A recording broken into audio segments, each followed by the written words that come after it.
So I think when we recorded this, Strange New World season 4, I think, is about to start. Right? I Oh, is think. it really? I've started I seeing. haven't, So when I was watching these ones, they did have like trailers for it on Paramount Plus.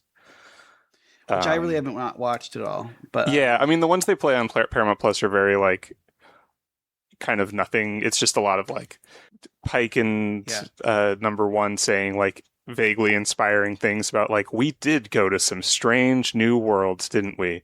And then yeah. like just kind of like explosions and ships flying around and people running and like yeah, it doesn't really kind of give any.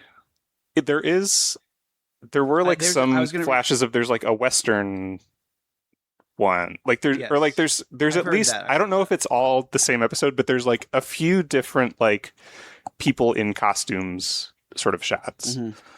Like I think So they look sort of like Renaissance fairy in one of them too a little bit. We'll see.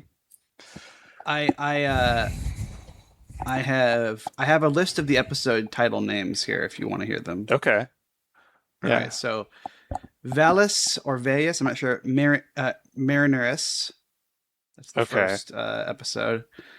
Um, Did this the one Griffin is did what? do you remember did season 3 end with any sort of like cliffhanger or is it I've been truly zero memory. Let me go back and look. I know the big thing was the whole like his wife turned into a god or whatever. And they like did the whole like living your whole life in 5 minutes or oh yeah, something. I don't think so. I But think that they was kind of kind of the wrapped it up that with kind of wrapped like, it up, right? It was just yeah, the I think like so. I don't think there's really a cliffhanger from okay, what I'm looking. So then, the Griffin incident, okay, uh, human best friend, a case of, I'm going to pronounce this wrong, Chioscuro, hmm. level 5 transporter accident. That sounds fun. I'm sure that's a yep, Off hour, like chronotons through the hourglass, sure. orders of magnitude, one la'an at a time, and then very intriguingly, the final episode is called Tomorrow's Enterprise. So, Okay, sure. oh yeah, and I think it has been revealed that there is a puppet episode in this at some point Okay, that they worked with the Henson's Creature Shop. yeah. Um, Also, a Frakes directed episode, but they haven't said which one yet. Hmm. Um, so, uh, Okay, yeah, I yeah. think that the transporter episode I think is the puppet episode, according to Okay, people who have you know been teasing it. But anyway, that's I'm fun. excited. I'm excited. Yeah, I think that I think it's I've been hearing some things where they're kind of like, look, we learned our lesson. We're going to try to go back to like doing more kind of like one off, a little bit more just fun kind of fun stuff. So adventure. I'm excited Sure, for it. that's good. Yeah. All right, let's get into it.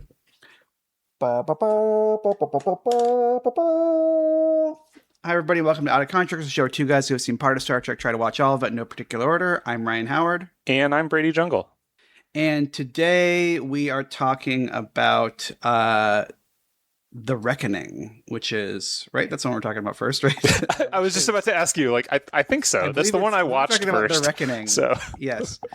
Which is season 6, episode 1 of Deep Space Nine, written by David Weddle, Bradley Thompson, Harry Worksman, and Gabrielle Stanton, directed by Jesus Salvador Trevino, and the memory alpha synopsis. Actually, it's interesting. The memory alpha synopsis, it says at the start, it says, "The Reckoning redirects here. For the article on The Reckoning itself, please see Reckoning." So, okay, sure. classic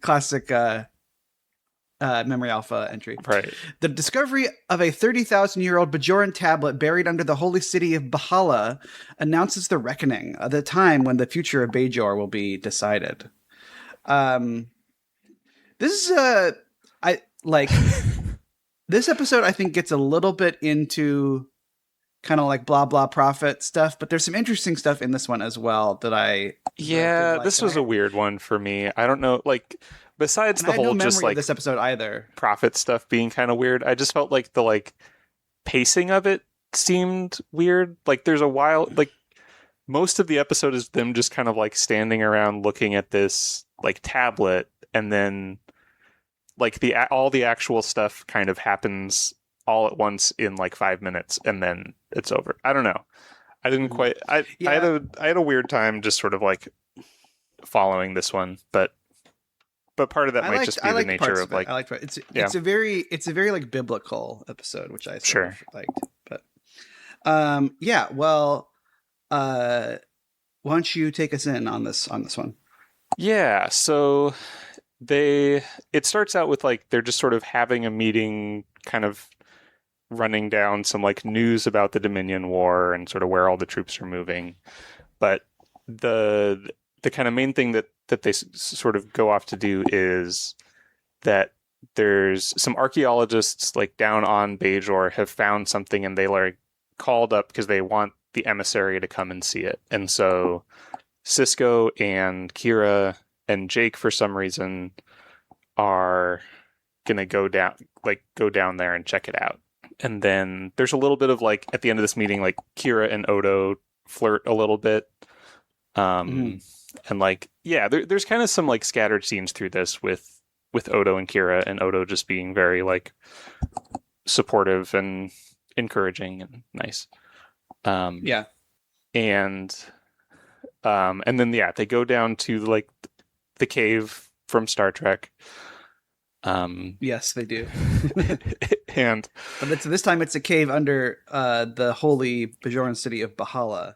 Yes. And they find that they unearthed a room that says, or like a pedestal that says, welcome emissary in ancient Bajoran. So they figured that the emissary should come and check it out. Yeah.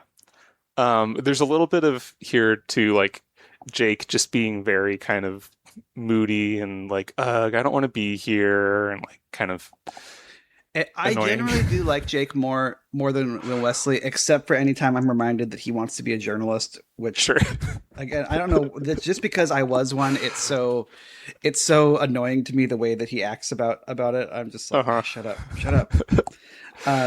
Yeah, I was just kind of struck by, and I know you really didn't like the like Cisco episode of Starfleet Academy, but I was struck by like how far Cyril Lofton came between then and now, because I like thought in like his one scene in there, he would just had such a like nice, like a good presence. Like he just seemed very like comforting, and just had like a degree of like, oh, he just seems like a cool guy that I'd like want to sit down with. And yeah, to go from being like this one. Yeah, this one he's kind of, although like he does have, I think he's better in like his, like the other scene where he's kind of talking to his dad about like, because later on he's, he talks to his dad about just like all this emissary stuff, like is just like all the times that it's like almost killed you, and like I care about you and love you because you're my dad, and like it scares me every time this happens type of thing. I think he does really good in that scene. Yeah, I agree. I mean, yeah, it's interesting. I found him most petulant in that scene, and then we say, we watched another episode, in this batch because we usually watch them in chunks, and yeah, he's a lot younger in the other episode. But I was like, I don't know. I just really didn't like the way his attitude in that one scene. Yeah, I don't remember him even being in that other episode. I guess we'll get to that. Very much, but yeah, so yeah. But before we go through this scene, though, I have to ask you: did you recognize? So I texted you the other day. Yeah. About if you recognized somebody in one of these episodes, and it's from this episode. Did you recognize Ranjan Coral, the kind of monk? Is that the like kind of monk down in the cave? Yes. I don't think so. Like his voice, yeah. I immediately recognized him as an Adventures in Odyssey voice actor, and I was like, but I can't think of who he plays. And so I looked up his name. His name is James Green. And as soon as I looked up James Green Adventures in Odyssey, and without even going to the page, the first thing that popped up was Professor Bovril. And I was like, oh yes, of course. Which one is Professor Bovril? from the Nova, or no, from the Blackguard. He's the guy. He's like the scientist who works for Dr. Blackguard when they're analyzing the minerals underneath Wit's End in like kind of the end game. Oh, in the like the of the Novacom saga, or the like Blackguard saga. Yeah, the whatever that whole like box set was of like. Well, as you know, Okay. the locals call it the Silent One. Right. Like, Oh, okay. Oh man, I do not remember that specific character at all. Like, yes, from that. I'm asked to do that so much, but I just immediately recognized his voice. I mean, he does have a very, I think, kind of like sort of like go to like kind of wise old man voice. Like he's got that, the Rukita virus. Oh wow. Yeah.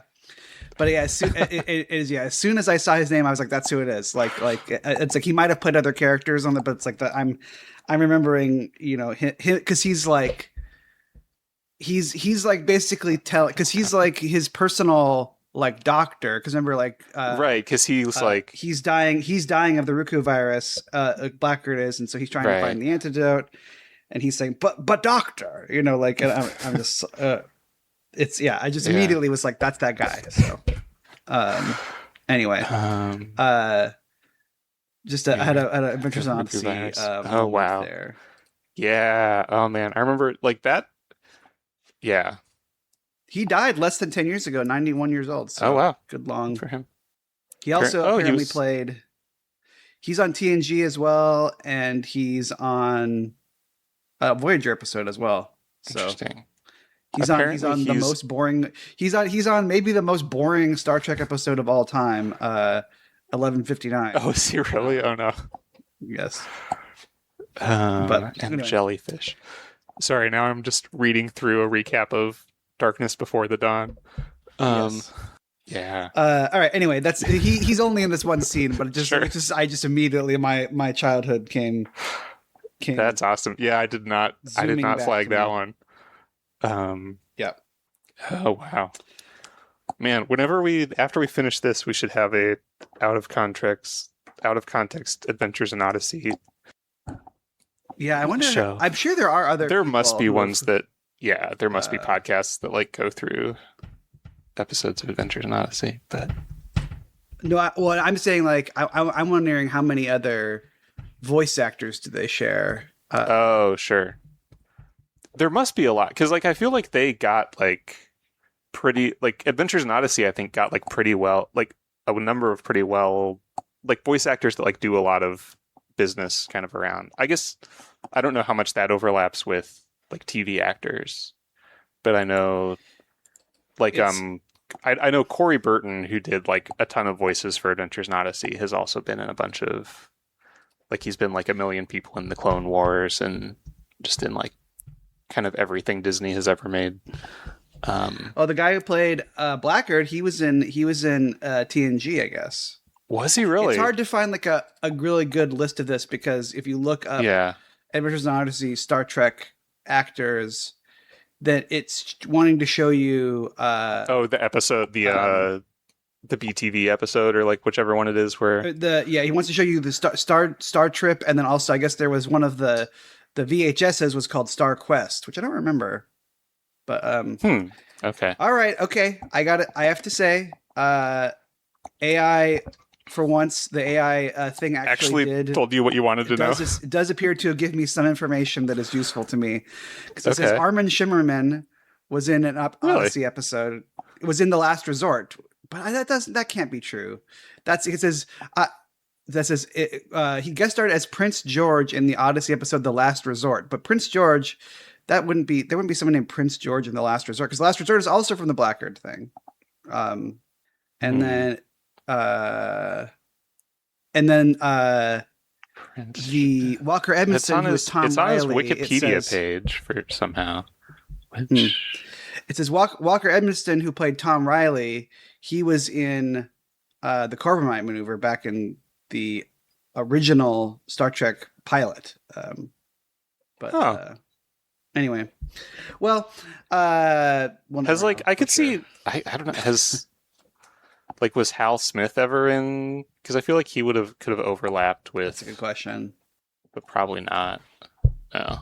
he was already like kind of old though by the time that um Yeah, I guess mostly like I'm thinking like the that Star original Trek the series original even series maybe. came on, you know. Was he? Yeah, I guess so. Cause he was like in like what's it called? Like Andy Griffith Show. Andy Griffith, right? Yeah. Yeah. Okay. That's the whole thing. Yeah, I'm not seeing that Hal Smith was in Star No, Trek. it doesn't look Anyway, like it. this is an interesting. Yeah, we could we could go on this But forever, but right, go anyways. on. Sorry. Yeah, yeah. We're done with scene 2 of the show. Of this, Right. Of this, But yeah, and so there's this so that's written on like the thing that they end up taking, right? The like sort of it says it's written on. it's just kind of on like the wall, I think. I guess so. Yeah. But yeah, I think but it's he written like on the wall. yeah, and Cisco kind of reaches out to touch it where it says welcome emissary and then goes into like profit time. And so Classic the Cisco. yeah, and they kind of like say, you know, sort of walk around him and say some like cryptic stuff about like the reckoning must come. It's time for the reckoning. And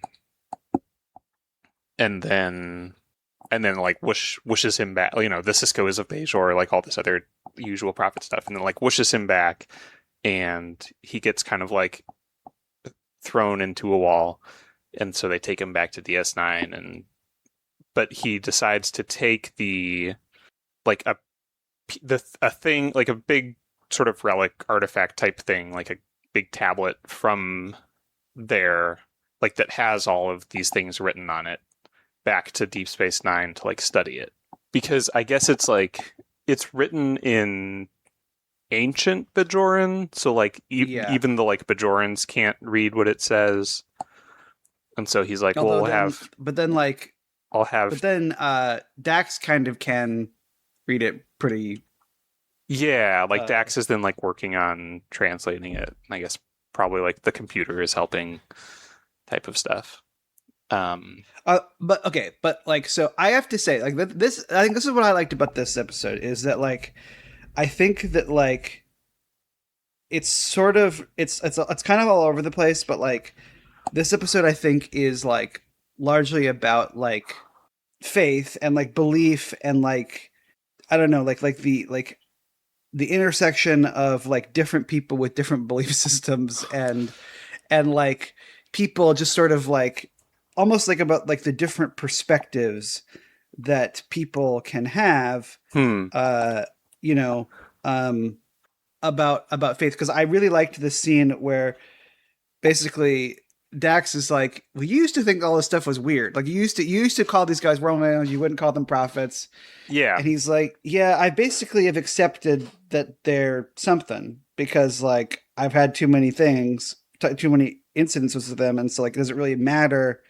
Like I'm just going to call them the prophets. And I like, she is obviously like kind of like bitter about this. Like it feels right. Like she has like, she's kind of like, well, yeah, I thought it seemed more of just kind of worried about him. Yeah, that like, are you really like buying into all of this? The like, because yeah, I think this is kind of the main thing with this episode, is it is a sort of like it like moving forward of Cisco's kind of like a change in sort of Cisco's perspective from, yeah, because initially he was just like, sure, they're just aliens that, and like the Bajorans call me the emissary because for some reason like the aliens decided to talk to me, and I just kind of have to like, you know, treat this like scientifically, like this is what's happening, but also sort of do what I need to do to like pragmatically like keep relationships up with the Bajorans and that kind of thing.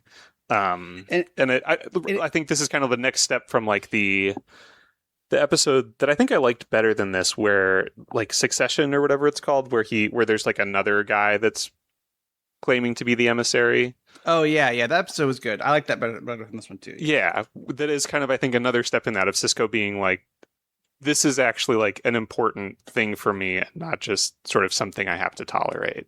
And yeah, I think by this point he's sort of like, I think basically what he says is like, it doesn't matter if they're gods or aliens, like sort of functionally because of how they process time, like they know things that are going to happen in the future and can like tell those things to us, and that can be useful to us. So like, but I think also he is sort of starting to believe, like he believes in them.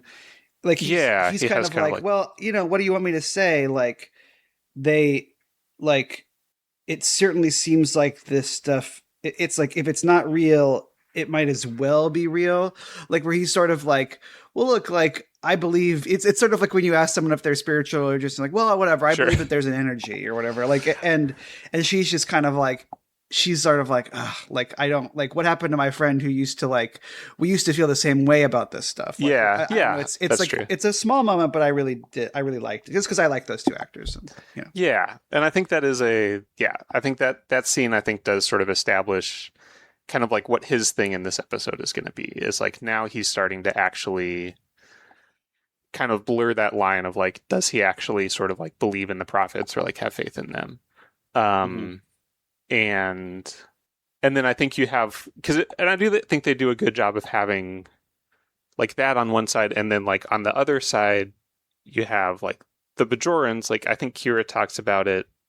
I forget if she talks to Cisco about it or like she might be talking to Kai Wynn about it, but basically like there's this kind of like jealousy almost, or like sort of unfairness that like this guy who's not Bajoran and like didn't even believe in the prophets, like he's the one that the prophets chose to like just like talk, he's like the vessel. yeah, like on multiple occasions will just straight up like appear to and talk to, and like that's kind of what every Bajoran would sort of dream of as like the greatest thing that could happen to them, and like this is the dude that gets it. But she's like, I used to be jealous of that, but like I accept it. Like this is how this stuff works, like yes, I'm willing. Kira is yeah. I think like, and then like then Wynn is still like very like kind of antagonist, like jealous about that and just antagonistic, and because that's sort of the next thing that happens is Kai Wynn comes to DS9 and basically just yells at Cisco for taking this like artifact out of like a Bajoran site and like bringing it to Deep Space Nine. And she's like, you have to give it back to Bajor. And I've like filed complaints with the Bajoran government and the Federation, and like you committed this like great act of sacrilege. Yeah. And he's like determined to like not give in. He's like, no, I need it here, and like he gets like almost a little obsessed. He's like, I have to like study this and like figure out, like he's like, this reckoning thing seems like something important's going to happen, and I have to figure out like what I'm supposed to do, like what the prophets want me to do. Yeah. And I mean, so I think this is the other thing about this episode that I really like is I mean, I always am pretty much in the bag for Louise Fletcher in this show. I think she's like so good.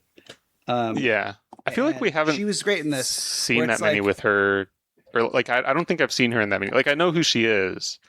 Like I'm sure I've seen some with her, but yeah, I don't have like a. Feel like I've had a bunch that she shows up in. I think she's like so good in this, where, like because I think that like she's like among the shows. I mean, I do think that's like one of the reasons why I love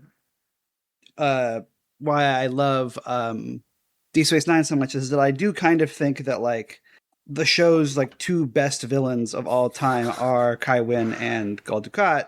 Yeah. Like, and like she is such a good kind of like, I just find her like to be such a believable sort of like moral majority kind of character. Like, who kind of delivers everything with this like, oh, I'm the one that's like smiling and being calm and like speaking in this sweet voice, and just kind of like, well, clearly like I'm the one that's right type of, and like you must have just made some sort of mistake by doing the opposite of what I want, but like I'm here to help you fix that. But like she's a sincere believer, but like her downfall, I guess, is that like she is basically like, well, like I'm a sincere believer, and so like, but I'm a believer because I think it does, like I think that this makes me like better than other people. And so like the idea that basically like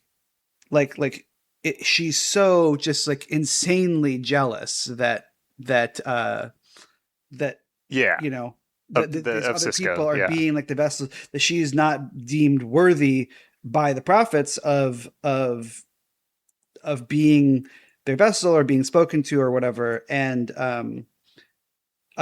yeah, and so like, but she also can't admit that she's jealous because that would be sinful, like hmm and so she's just here kind of like being like it honestly, it reminded me a little bit of like the way that like that JD Vance has been kind of like dancing around his interactions with the Pope recently, where you're sort of where she's like, well, look, I can't say that like the emissary is like a bad guy because like Uh-huh. obviously like the prophets like picked him, and I can't like, but like, so Yeah. how But can I like personally, I register like hate him. my disagreement with like our space Pope without like going against the Mm-hmm. rules, which are the rules being like the space Pope is always right, Yeah.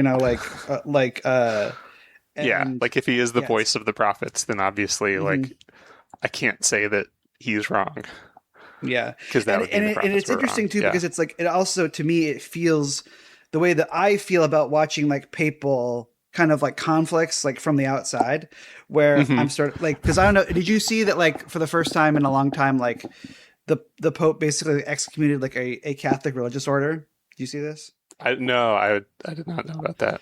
So basically, like there is, there is a segment of like of Catholics who are still mad about Vatican II or whichever one of the most recent Vaticans there was, which is like pretty old now. But the one that hmm basically was like, you don't have to do Latin Mass anymore. Now I apologize if there's any Okay. Catholics listening to this. I don't know that much about like the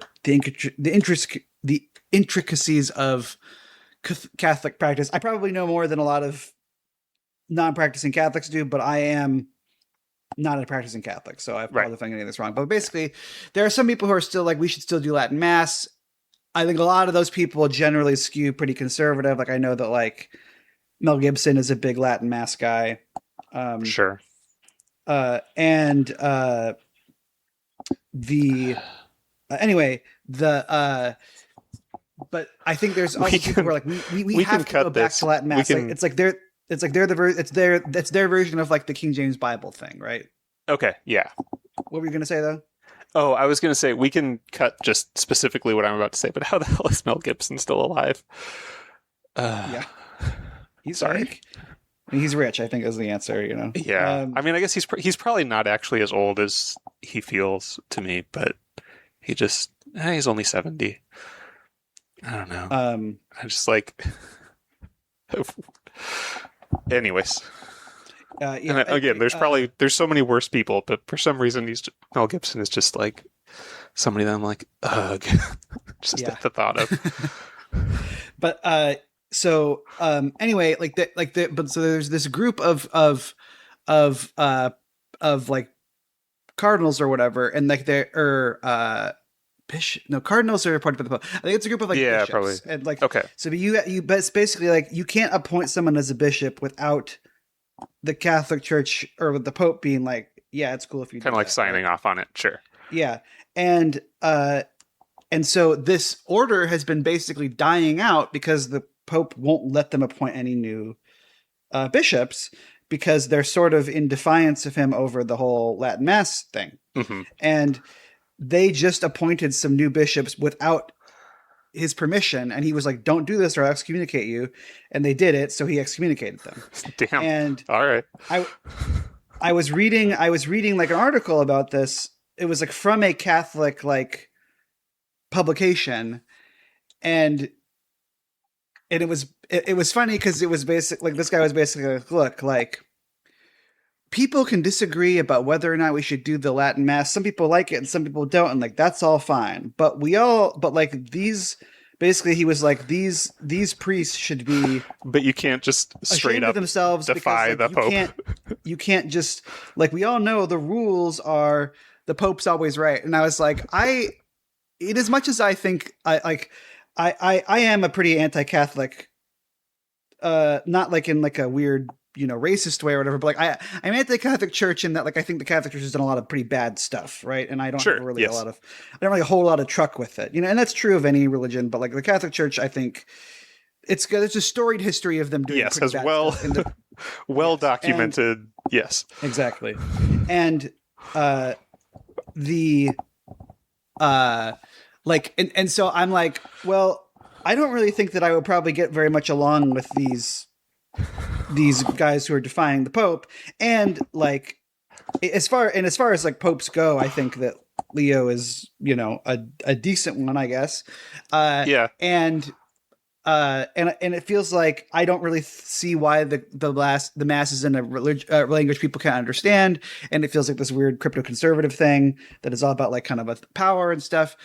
So I don't really agree with them, but also I'm like, I think the idea where like this guy's like, look, we all know that like you got to do what the Pope says, and I'm like, I don't agree with that either. Like, it is a weird, like a very weird situation because even on like a smaller level, it is really interesting, both with this Pope and like the last one or the last couple. Yeah, Francis. I think no, because Benedict was a pretty conservative. Yeah, with Francis. Pope. Yeah, like Benedict, I think had some like weird ties to like not like direct Nazi ties, but like some sort of like you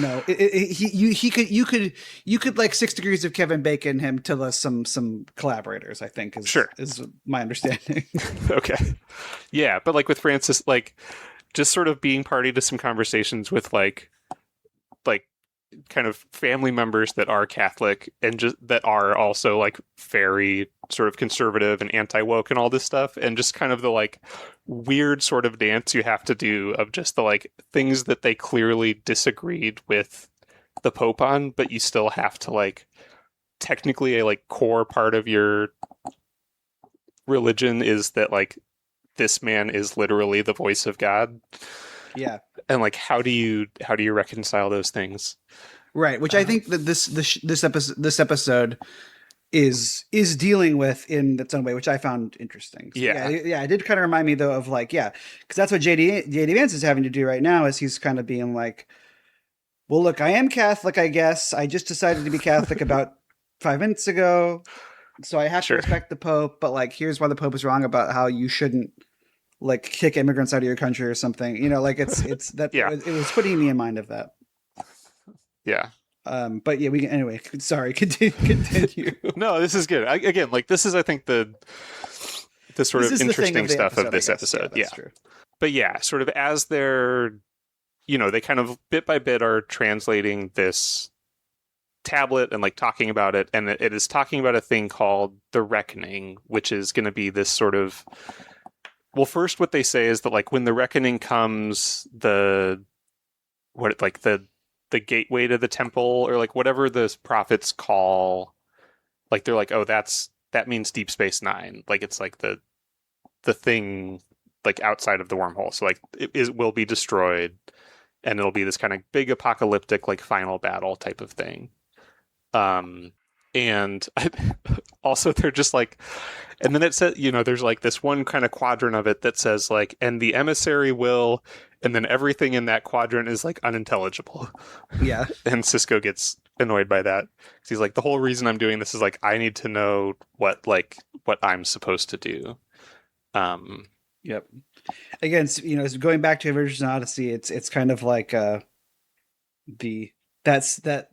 the locals call it the silent one. My guess is because it's blah blah blah blah blah blah. And the that's when the machine stops working. Yeah, exactly. Yeah, and so then, and like as this is going on, there's sort of like stuff coming from the wormhole where like the station is shaking, and apparently there's like a bunch of earthquakes on Bajor, and Wynn is kind of keeps being like this. The prophets are angry that you took this thing from Bajor and you have to like give it back. And then, and this is very like I think one thing that like I think that's still a great character, but I think one thing that's really interesting to think about on this show is that like Wynn really is in the tradition of like a thing that that's not really in vogue anymore, but she is like certainly like drifting off of like the moral majority, but also like kind of like televangelist, like you know, it's just like Mm-hmm. this is not altogether dissimilar from like the, you know, like Jerry Falwell like going on TV and saying that like 9/11 was like God's punishment for like gay, you know, Right. Or like Pat so Robertson that type of people, or yes, exactly, yeah. yeah. Yeah, and then there's like then at nighttime, like Cisco's trying to sleep and can't sleep and keeps getting kind of like more and more agitated and goes and sort of like yells at the tablet for a while, just like, what do you want me to do? What am I supposed to do? I don't understand. And then like picks it up and breaks it. Not his best decision he's ever had. But again, yeah, and he says it later that like I just kind of felt that was what I needed to do, and like felt like he sort of says he felt like that like the prophets were telling him to do it. But this is very biblical. Again, this is like this. I feel like probably on purpose is very, very much like, you know, Moses breaking the tablets. Like sure, know, like from when he comes. Yeah, it is that same kind of like yeah. Yeah, because it's just kind of this big like, and yeah, he just like shatters it, and then these like ghosts come out of it, and there's like a blue one and a red one, and they sort of like fly out through the walls.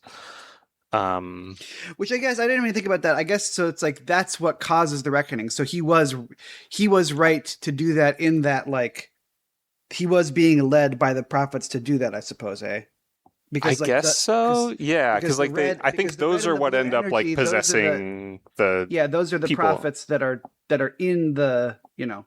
Yeah, and like because it's, I think, and like they sort of talk about, or no, I guess first that. So then, like the next thing that happens is Kira gets possessed by one of them. These sort of like energy spirit things. And she's possessed because they say like she was willing, like she is basically like she's so committed, she's so faithful that like that like the prophets needed like a vessel to sort of like inhabit to have this battle, and like she was someone that that was like open, like receptive to them basically. Which I guess does, I don't know if I guess they do kind of at the very end like is just kind of another thing that Kai Wynn is like jealous of, that she's like, well, how come like I was right here, like why wouldn't the prophets pick me to be like literally like physically possessed by a prophet, like who better than me? And instead it's this, you know, like resistance fighter commander person. And so I guess it is Kira that kind of actually like says like, as like being possessed by the prophet sort of like explains what's happening, is that like there was this like some like, you know, great evil that had been imprisoned for 1,000 years or whatever, and they have to fight each other, and if like the evil one wins, then like, you know, apocalypse and disaster. But if the prophets defeat the great evil, then like the prophecy is that like then, you know, there will be 1,000 years of like peace and prosperity for Bajor in this like kind of like great golden age. And so, and she's like, this is where like the battle has to happen, like here on Deep Space Nine for some reason. And so Cisco's like, okay, well, we have to evacuate all the people off the station because this could like destroy the whole station potentially. And basically like it's like Worf and O'Brien and Dax have essentially like figured out like we can use chronotons or something to like sort of, we have this button that we can push that will like make the prophet have to leave Kira's body, and like go back to the wormhole or wherever, like, and like kind of stop all of this from happening. And Cisco is like, no, like this is like, again, kind of still is getting more and more in this like, I have to like trust the prophets and believe that this is like important enough that we have to let this reckoning happen. And then Well, and I think he also doesn't he think about like because so I forgot that I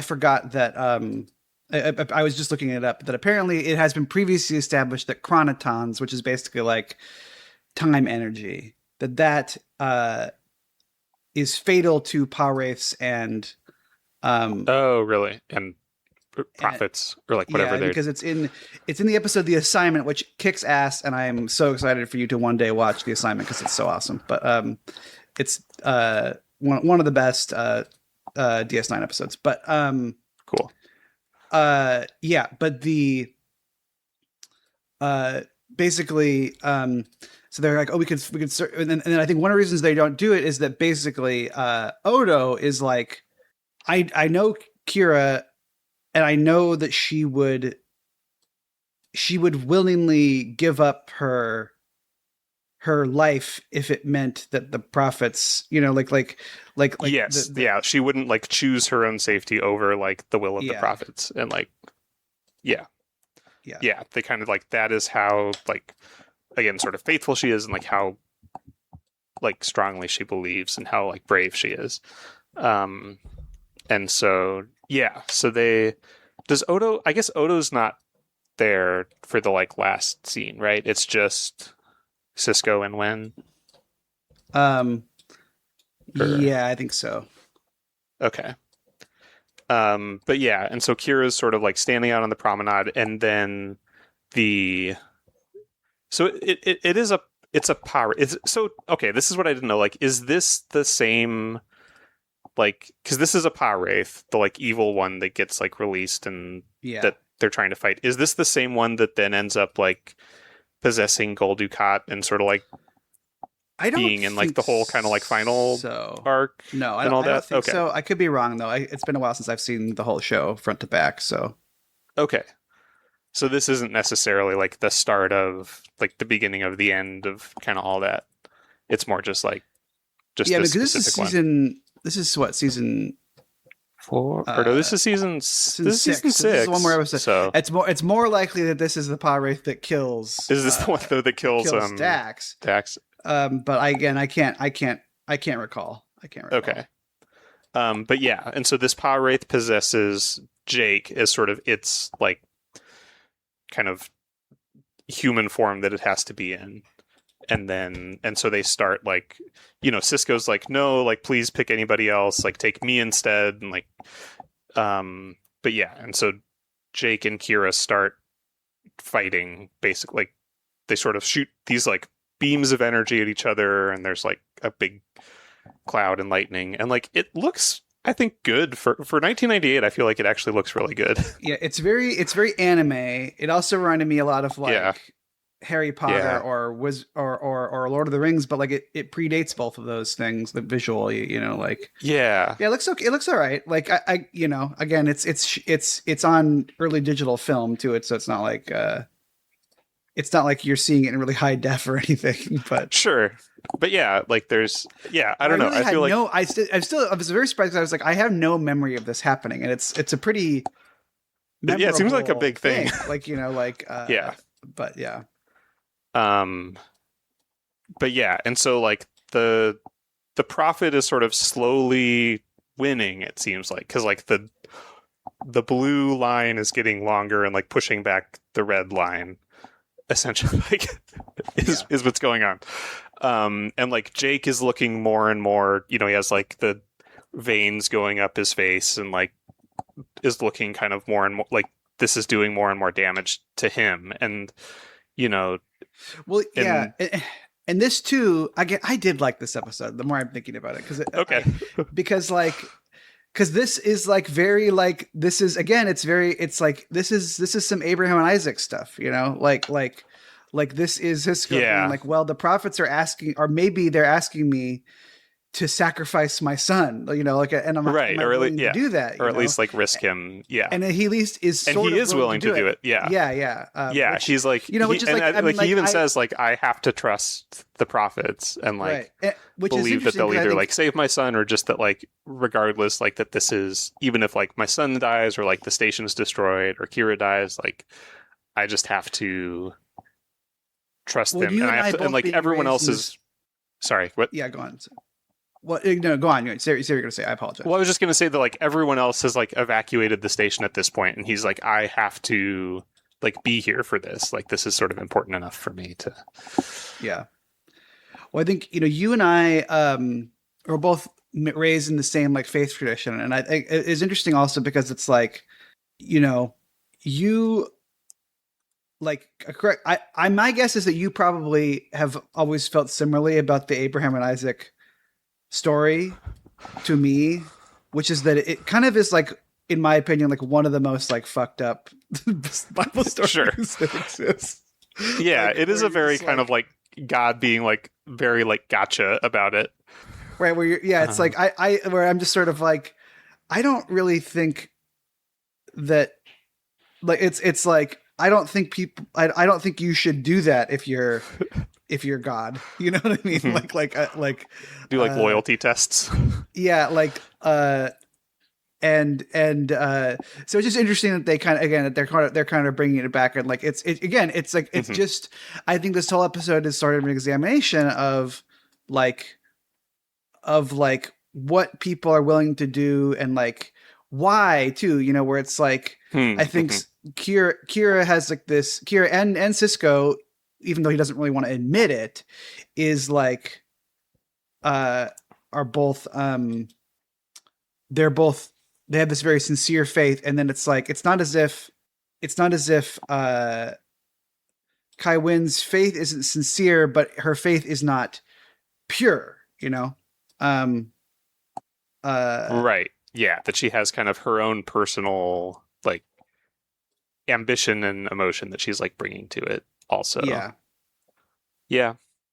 Yeah, I think I guess like of the ones that deal with things to do with sort of like faith and belief and that like it definitely does seem like it kind of gets into the like gets into it a lot deeper and stronger than I think a lot of episodes that can get just kind of like, well, the important thing is just that like you believe in something, and like isn't believing itself really all that matters. And like this really like puts kind of stakes and like actually seems like it's like doing something with it a for lot more sure. than I think some episodes that kind of like weekly bounce off of it.